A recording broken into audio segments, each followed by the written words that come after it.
안녕하세요 예수아 친구들. 9월 23일 금요일 매일 묵상 시작하겠습니다. 오늘 말씀은 사무엘하 3장 27절부터 39절 말씀입니다. 아브넬이 헤브론으로 돌아오매 요압이 더불어 조용히 말하려는 듯이 그를 데리고 성문 안으로 들어가 거기서 배를 찔러 죽이니 이는 자기의 동생 아사헬의 피로 말미암음이더라. 그 후에 다윗이 듣고 이르되 넬의 아들 아브넬의 피에 대하여 나와 내 나라는 여호와 앞에 영원히 무죄하니 그 죄가 요압의 머리와 그의 아버지의 온 집으로 돌아갈지어다. 또 요압의 집에서 백탁병자나 나병 환자나 지팡이를 의지하는 자나 칼에 죽는 자나 양식이 떨어진 자가 끊어지지 아니할지로다. 요압과 그의 동생 아비새가 아브넬을 죽인 것은 그가 기브온 전쟁에서 자기 동생 아사헬을 죽인 까닭이었더라. 다윗이 요압과 및 자기와 함께 있는 모든 백성에게 이르되 너희는 옷을 찢고 굵은 배를 띠고 아브넬 앞에서 애도하라 하니라. 다윗 왕이 상회를 따라가 아브넬을 헤브론에 장사하고 아브넬의 무덤에서 왕이 소리를 높여 울고 백성도 다 우니라. 왕이 아브넬을 위하여 애가를 지어 이르되 아브넬의 죽음이 어찌하여 미련한 자의 죽음 같은고. 내 손이 결박되지 아니하였고 내 발이 착고에 채이지 아니하였거늘 불의한 자식 앞에 엎드려짐같이 내가 엎드려졌도다 하매 온 백성이 다시 그를 슬퍼하여 우니라. 석양에 뭇 백성이 나와 다윗에게 음식을 구원하니 다윗이 맹세하여 이르되 만일 내가 해지기 전에 떡이나 다른 모든 것을 맛보면 하나님이 내게 벌 위에 벌을 내리심이 마땅하리라 하매 온 백성이 보고 기뻐하며 왕이 무슨 일을 하든지 무리가 다 기뻐하므로 이날에야 온 백성과 온 이스라엘이 넬의 아들 아브넬을 죽인 것이 왕이 한 것이 아닌 줄을 아니라. 왕이 그의 신복에게 이르되 오늘 이스라엘의 지도자여 큰 인물이 죽은 것을 알지 못하느냐. 내가 기름 부음을 받은 왕이 되었으나 오늘 약하여서 스루야의 아들인 이 사람들을 제어하기가 너무 어려우니 여호와는 악행한 자에게 그 악한 대로 갚으실지로다 하니라. 아멘. 여러분은 억울하게 의심과 오해를 받아본 적 있나요? 내가 한 것이 아닌데 아니라고 말해도 아무도 믿어줄 수 없는 상황에 놓이게 된다면, 만약 여러분이 이런 의심과 오해를 받게 된다면 어떻게 될까요? 사람들이 믿지 않아도 나는 그런 사람이 아니라고 열심히 설명할 건가요? 아니면 너무 억울해서 그냥 그 자리에서 울어버릴 건가요? 네, 오늘 다윗도요 비슷한 상황을 겪게 되는데요. 어제 말씀에서 요압이 다윗을 만나 이스라엘로 가던 아브넬을 다시 돌아오게 했었어요.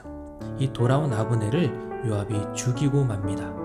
성경은 아브넬을 죽인 이유에 대해서 자신의 동생 때문이라고 27절과 또 30절에서 두 번이나 말씀해 주고 있어요. 하나님의 뜻을 알고 있음에도 자신의 복수심을 내세운 요압의 모습인데요. 자, 그런데 이 다윗 몰래 했던 이 행동은 오히려 다윗에게 큰 위기를 겪게 하고 있어요.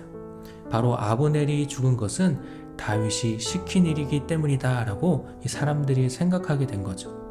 누구라도 그런 의심을 할 수밖에 없겠죠. 아브넬은 이스라엘의 왕보다도 더 힘이 있는 자인데 이스라엘과 합쳐지면 이 다윗에게 있어서 아브넬은 여러 가지로 신경이 쓰이는 사람이기 때문이에요. 자, 모든 사람들이 다윗을 의심할 때 다윗은 어떻게 하고 있을까요? 다윗은 이 아브넬이 죽었다라는 소식을 듣자 화를 내죠. 자, 그러면서 요압과 그의 자손을 저주하는데요. 그만큼 다윗은 요압의 행동에 큰 실망을 한 거예요. 다윗은 아브넬의 이 장례를 온 백성들 앞에서 치르게 되는데요. 다윗만이 아니라 백성들에게도 옷을 찢고 굵은 배를 띠고 이 아브넬을 애도하라고 명령하고 있습니다. 아브넬의 죽음을 모두가 슬퍼하기를 바라는 거예요. 그리고 이 아브넬을 위해서 애가를 지어주는데요. 사울의 죽음에도 다윗이 애가, 이 슬픔의 노래를 지었는데 아브넬을 위해서도 애가를 지어주고 있습니다. 다윗이 얼마나 슬퍼했는지를 알 수 있을 것 같아요. 자, 그런데 여기서 끝이 아니죠. 이 백성들이 저녁이 되어서 이 다윗에게 먹을 것을 주었는데 다윗은 그것을 먹지 않겠다고 말해요. 해가 지기 전에 무엇인가를 먹으면 하나님이 벌을 주시기를 원한다고 하는데요. 음식을 먹지 않는 것, 이 금식하는 것은 슬픔의 또 다른 표현이기도 했어요. 자, 이렇게 다윗은 아브넬의 죽음을 아주 진심으로 슬퍼하고 있습니다. 그렇게 온 백성들이요, 이러한 다윗의 모습을 보고 37절에 이렇게 말씀해 주고 있죠. 온 백성과 온 이스라엘이 넬의 아들 아브넬을 죽인 것이 왕이 한 것이 아닌 줄을 아니라 라고 말씀합니다. 이 다윗의 진심이 백성들에게 전해지게 된 거죠. 자, 여러분, 오늘 말씀에서 다윗은 의심과 오해를 받게 되었는데요. 하나님의 뜻대로 이스라엘의 왕이 되기 위해서 아브넬과 평화롭게 합해지기를 원했어요. 자, 그런데 오히려 다윗은 아브넬을 죽인 자로 오해를 받게 되었죠. 오늘 우리 친구들도 하나님이 기뻐하실 일을 하다가 때로는 의심도 오해도 받게 되는 억울한 상황이 있을 수도 있어요. 나는 좋은 생각으로 했지만 다른 친구들에게 상처가 되기도 하고 사이가 멀어지게 될 수도 있죠. 이때 가장 좋은 방법은 무엇일까요?